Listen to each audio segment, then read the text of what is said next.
Up everybody, Pauper MTG with Dan and Rob coming back at you with a sweet deck. This time we're going to play something near and dear to my heart. This is a mill deck. Mill in Pauper, you say? That doesn't seem possible. Unless you're playing some kind of like, I don't know, maybe some kind of turbo fog list, I don't know. Well, we're not going to do that because turbo fog is lame, and we're not lame. I was going to say I didn't see any force in here. You must be a real hard badass to play mono blue and not some pussy ass green. Exactly. Green is for bitches. You heard it here first. Let's kick this off. First up, we got 18 islands. Whoa! Most of them are the same. This one's foil. This one's full art. Damn. Then we got 4 Brainstorm. 1 mana, you draw 3 cards, then you put 2 cards from your hand on top of your library in any order. This is going to be really important with our win condition, Jace's Erasure, but we'll go into that in just a second. Ponder, we got 4 of those. Look at the top 3 cards of your library, then put them back in any order. You can shuffle your library if you don't like any of those 3, and then you draw a card. This is probably the best for card selection out of the 3 major cantrips. The poor man's Preordain. The poor man's Preordain, but it digs you pretty deep if you need to.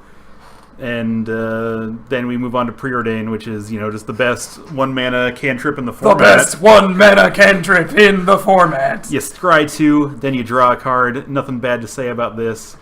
We got the holy trinity of cantrips here. What could possibly go wrong? What are we going to do with all these cards we draw, though? We're going to draw Jace's Erasure. We're going to stick that for 2 mana, and whenever we draw a card, we can have target player put the top card of his or her library into his or her graveyard. Whoa, that works even when you draw a card regularly, just for your turn. 1 turn, we're going to mill 1 card. This is our win con. This is the body drop. Brainstorm, we'd only draw 1 card off this. We only gain 1 card off this, but we draw 3. So we're going to mill for 3 for each Jace's Erasure we have out. Whoa! That turns that card into a better card than it already is. Exactly. Or you can mill yourself, right? And then you could, but you lose the 2 cards that are on top, so you don't even bury yourself. Exactly. I don't think it works like that. No, well, who cares? Moving on. Yeah, it doesn't matter. Anyway, yes, we're not going to do that. You skipped 2 cards, I believe? Well, I'm going to talk about our win con first, and then I'm going to go into this thing. There's a method to my madness, Rob. All right, this combos amazingly with our next card, Tolarian Winds. For 2 mana at any time, we can discard all the cards in our hand and then draw that many cards.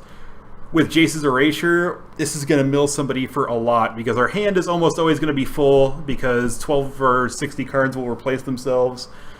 And we've got a lot of other card draw that I'm going to go into right now. We got Accumulated Knowledge. For 2 mana, you draw a card. Then you draw cards equal to the number of cards named Accumulated Knowledge in all graveyards. Whoa, so you can dump that with Tolarian Winds, and then it builds off of itself? Exactly. You just fill up your hand as rapid fire. Yep. Make that Jace's Erasure trigger 1 billion times. Exactly. You don't even need to have a fog in this deck. It goes so fast. Exactly.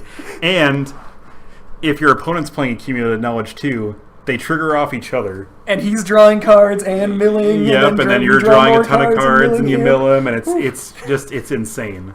It's just insane. That's the kind of world I want to live in right there. Insanity. I really want to get into a mirror where we've got this style of deck, because we talked about that when we were playing Gooser, where oh man, imagine if we got into a weird sort of battle and you're well, I think we lose that one either way. But this time I don't think we do. This is the deck that if we get into a weird Accumulated Knowledge battle, we're just going to clean up. We're going to play against Gooser. Or the mirror, or regular control decks run this too, don't they? Some of them do. Some of the blue-black versions do. Yeah. It's a good card, so I can see why. It's a pretty sweet one. Yep. Then we got Aetherburst. This is basically Accumulated Knowledge, but it works for bouncing creatures instead of drawing cards. Oh my god. So we're going to bounce. This deck is Gooser. It's pretty much Gooser, but it's nothing like Gooser at all. Moving on, we got 4 Counterspell, 2 mana, counter target spell. Weakest card in the deck. What's not to love? You don't want your opponent to play spells. A lot of our stuff are instants, so we can sit on a Tolarian Winds, and then, if they try to do something, we can counterspell. If they don't, we can Tolarian Winds. Brainstorm's an instant. Accumulated Knowledge is an instant. Aetherburst is an instant. Our next card, Muddle The Mixture, is also an instant. For 2 mana, you can counter-target instant or sorcery spell, but you can also transmute it by paying 3 mana, and then you can discard it and search your library for a card with the same converted mana cost. That gets you any of our 2-drops. For man, we really want a Jace's Erasure right now, we just grab it. We can just grab it. If we're like, man, we really want a Tolarian Winds right now, we just grab it. The only problem I can see with Muddle the Mixture is you can only transmute as a sorcery, which could be rough in some circumstances, but... I mean, if we're, for some reason, not drawing enough cards... I'm trying to imagine this, but I mean, if we're like, man, or I mean, basically we get this, and this is any of our 2-drops, depending on what we need it to be. Yeah, that's like a late game card, though, I guess. I don't know. Yeah. Moving forward. Then we got 4 Fade Away for 3 mana. For each creature, its controller sacrifices a permanent, unless he or she pays 1. Against Swarm-type decks, this is pretty much the king. It has no drawback for us, because we don't have any creatures. And, yeah, I mean, you know, if people in a format where, like, everyone's playing tokens, this is pretty nuts. Yeah, tokens, like, any aggro deck we would scoop to otherwise, really, unless we had a catch-all like this. Yep. So it's sort of like a necessary evil, but I mean, 3 mana cost, kind of Wrath of God, into, like, an Aetherburst can be pretty brutal. I don't know. Yep. We'll see how it runs. I'm confident, though. I think this deck's going to be the nuts. The nuts. Then we got 4 Gush. It's cost 5, but we're pretty much always going to return 2 islands we control to our hand rather than pay its mana cost, and then you draw 2 cards. Who doesn't love drawing 2 cards? And I mean, the advantages of this is if you return the 2 islands to your hand, that's 2 additional cards that you can discard to a Tolarian Winds. Yep. You can tap the mana and float it too, and then just replay an island after that if you're a little bit screwed. Yep. A lot of cool plays you can make with this card. And it's an instant, so you can leave up Counterspell and float 2 mana, counter target spell, then you can Gush and, boom. Wow. It's good. That's amazing. It's the nuts. That's the main deck. Moving on to the sideboard, we got 2 Dispel, counter target instant spell, self-explanatory, Hydroblast, counter target spell if it's red, destroy target permanent if it's red. Burn seems like a pretty bad matchup for us, and these 2 cards will cover it pretty handily. 3 Relic of Progenitus. You can pay 1 to exile it and exile all cards from all graveyards. Kind of hurts us, but the decks that... well, we'll be taking out some of our graveyard shenanigans to put this in. And I mean, the target player exiles a card from his or her graveyard, we can just tap to do that. And if they're like, oh, I'm playing Reanimator, we really hose them off that. So, yeah, I mean, it's good. Against the decks we really want it, so...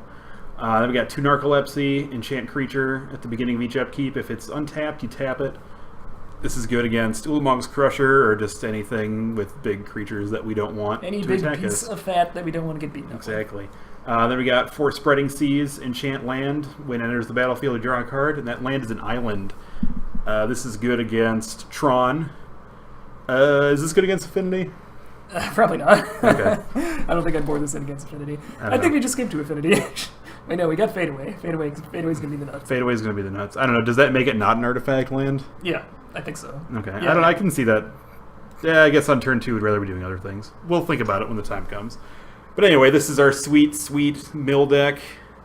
Rob, what do you think? This deck seems pretty sick. I don't know if anyone's ever put these cards together in this exact combination before. So we're going to be trailblazing here a little bit. A little bit, yeah. This is similar to other decks that we've seen, but... Shut your fucking mouth. You're right, I'm sorry.